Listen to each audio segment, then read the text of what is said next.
Мы в Наровле, и Там. сегодня мы приехали поиграть в музыкальную школу Для детей. для детей. Посмотрим, что из этого будущих. получится.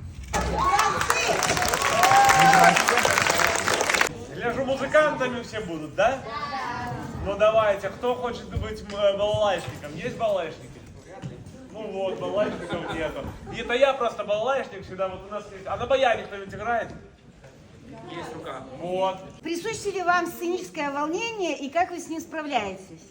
Вот, коли так вы поглядеть, конечно, хваляванне вот сценічнае, но без яго нікуды не денешься. Ну, это нормальное явление. Вот мы же не роботы, да, что вот вышел ты и таки молодец. Коли вы думаете, что усе вялікія артисты не хвалююцца, то гэта не так. Гэта нормально. Наадварот, калі гэтага няма, то тады вот гэтаму артысту ёсць нейкія пытанні. Я хочу пожадать вам, каб ваши мары усе здзейсніліся, раз вы у